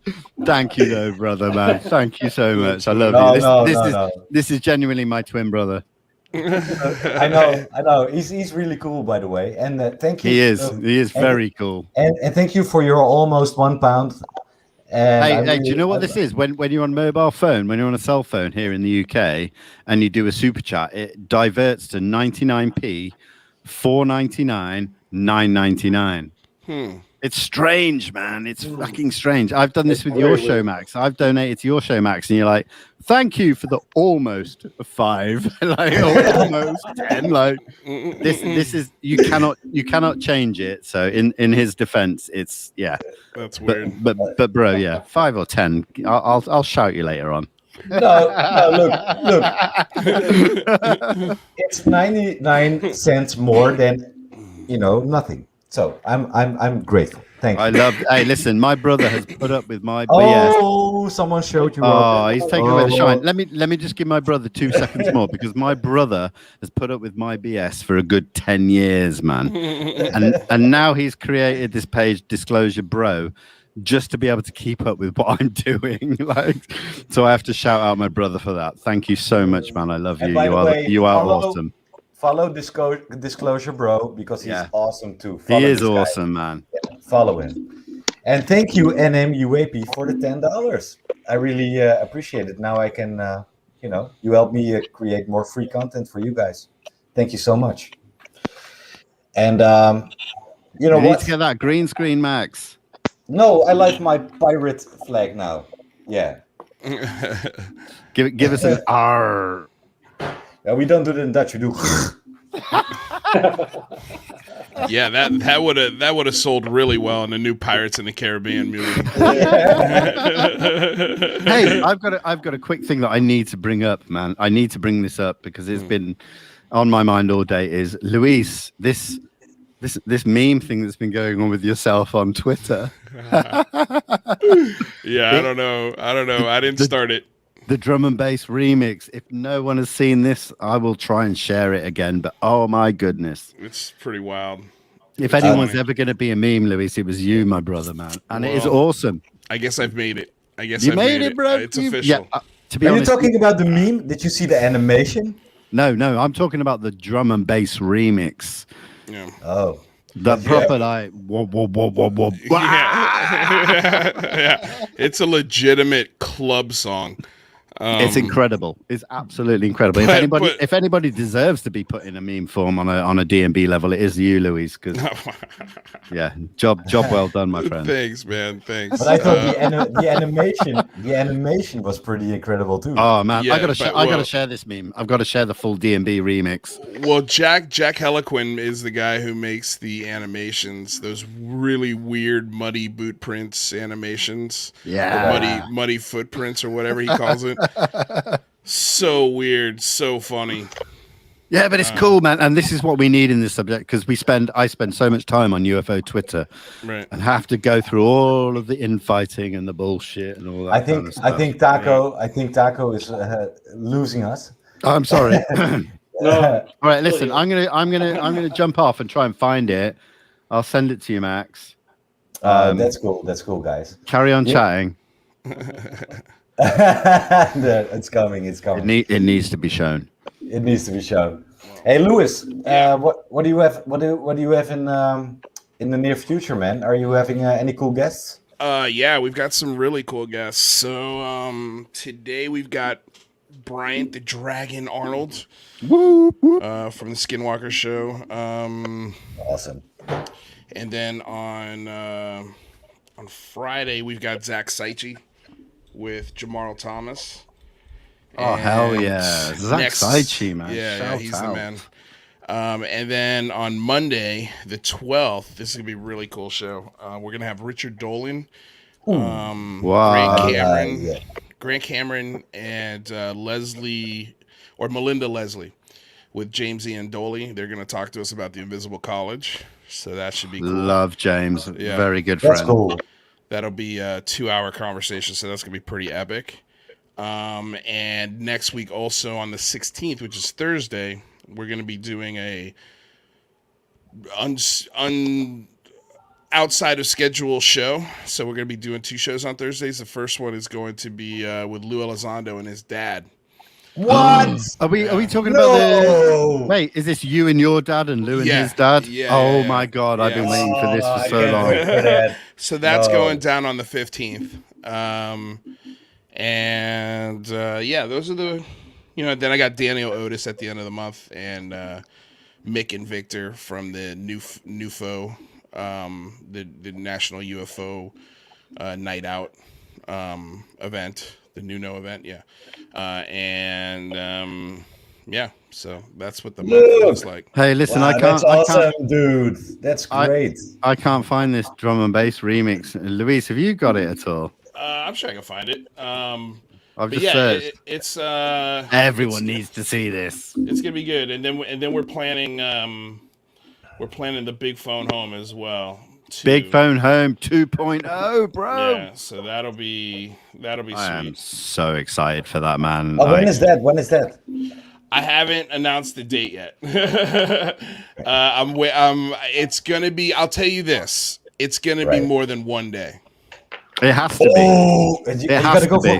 You're gonna be for 48 hours, 72 hours. No. We're not doing it like that. You're not gonna sleep, right? No, we're gonna sleep. We're not doing 48 hours. That's crazy. You're only human. Yeah, exactly. Aren't you? But yeah, it's going to be multiple days. It's going to be, if somebody's pretty smart to figure it out, it's going to be between now and the 90-day report that's going to go to Congress. So trying to get part of that would be nice. I know John Greenwald's working on that. I just put the link in the private chat for you guys. Max, you need to play this, bro. I'm looking for it. Wait, is that the GIF or is that the full drum and bass version? Well, that's the link to the video on the Twitter. Oh, there we go. Yeah, There we go. So you have to, you got to share I'll make sure you share the audio when you click that share audio button, so that way people can hear it. But yeah, it's gonna be cool. It's gonna be cool. We've got a lot of stuff planned. We're just trying to get the website together because we're rebuilding the website. That's the biggest thing. Wow. And making sure that is taken care of properly. The website will probably launch much later than when we actually launch when we're going to do it. But it's going to be very similar to the UAP Act Now website, where it's just almost like 2 or 3 clicks and you can send the letter. It's very, very simple. It goes to the committees that we want to specifically target, and the Big Phone Homes 2's biggest goal is to get congressional hearings. Oh yeah, big time, man. Have you spoken to UAP Media UK about doing like even a click site on your website to do it in the UK, or is that just? I haven't talked to the guys yet. I haven't reached out to anyone. I think that'd be good because I think even if it's the template for that, because it then would spread across Europe. Yeah. I mean, look, the idea is not mine. Come on, anybody can use the format and take it and run with it. Like that's the whole idea. You don't need my permission to do this on your own. No, of course. Just and use the hashtag so that way it's a community thing. You can call it whatever you want. You can call it Vinny and Max's Call-a-thon, and it's on the same but I never would. dates. This is the thing. I still push the Big Phone Home Part 1 that you did, back in April. I still push that to this day because I still have people contacting me going, how can I get involved? And I'm like, well, first of all, go and check out the Big Phone Home back in April, but then see what you're doing or what you can do in your country and just take it from there. Just, transform it from what's happening in the US. If you're, halfway across the world, you can still contact your representatives and do what they were doing, what we were doing kind of thing. I think I put it in the, all right. Well, yeah, he put. I couldn't share it. I just think that's the full drum and bass version because it was incredible. I try to. No, it's all good, dude. It's all good, homie. I think he's disappointed though. I mean, you know what? I might be able to play it for you if you want me to play it. I do. Let's play it. Let's go. Let's go. I don't know if the audio is going to be as good as it should be because I can't share it through Chrome, but. Just let's give it a whirl, bro. Let's give it a whirl. All right. It's you just gotta. I'm trying to share my screen here. Come on, Max, make it happen, bro. You gotta pop it up on there, Max. Oh, I got it. There you go. Is this like the full 30 seconds or whatever it is? Oh, you know what? I think this. There it is. Yeah. That's the GIF. Let me. We need the full What? Yeah. Like. I'll find it. Give me a second. No, that's a GIF. Turn down your audio. Yeah. No, everyone, turn up. Put your headphones in. Let's party. Let's see. Okay, yeah, I think this is it. I think, yeah. No, right. that's a 4-second clip. Hold on. I'm sure it's like 30 to 40 seconds or something. Yeah, it's a much longer. Hold on a second. I'll find it. Give me a second. For everyone watching, we're getting a real insight into the Guys, you're the Twitter world. torturing me with this clip. Bro, it's worth it. That's all I'm gonna say.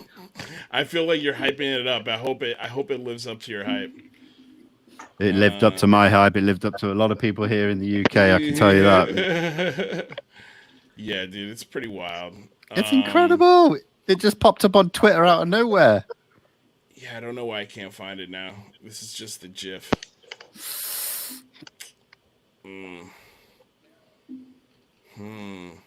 Yeah, don't kill the show for this. That's for sure. Hey, bro, it's cool. We're just hanging out. Everyone in the chat's happy. Chat, come on, Find come it. Not yet. Look, just look for it. Yep, I'll let you know. Yeah. Look, I can see in the chat. Need the D&B version. Yeah. The loop on it was incredible. So, guys, let me for the Dutchies once more. Next week, Wednesday, the trilogy of the UAP edition is going to be finished. The Pentagon report is out. I wrote an article about it. We have interviews with Lou Elizondo, with Senator Harry Reid, with Sean Cahill, military witness to UAPs, and I hope you enjoy it. And we'll add QR codes to the YouTube channel so you can check it out. And Lewis is still looking for. Bro, I've hyped it up too much because he's struggling to find it, but it's probably one of the best things I've seen in the last couple of days. And I do think we should end on this. If Lewis finds it, because we've been messing around for 2 hours, and I think Tako wants a beer. Yeah, let's talk to Tako, man. Tako, thank you so much, man. Yes, you're welcome. I cannot thank you enough, my friend. It's meant so much to not just us here, but it's meant so much to the community of people that are studying UAP, and that for you, people like yourself, to come forward. So, personally, thank you. You're welcome. Yeah, and I'm going to say this in Dutch. Tako, hartstikke bedankt dat je vandaag in de show was. Let niet op die Amerikanen en die Engelsman, ze weten niet wat ze doen. Nederlandse kijkers. Hey, hartstikke bedankt. I found it. He's got it! Yeah. Hij heeft het gevonden. Oké, I'm gonna add. Let's go. That's it. Big screen. Turn it up. Yeah, turn it up. They don't know for sure. This effect is known as bokeh.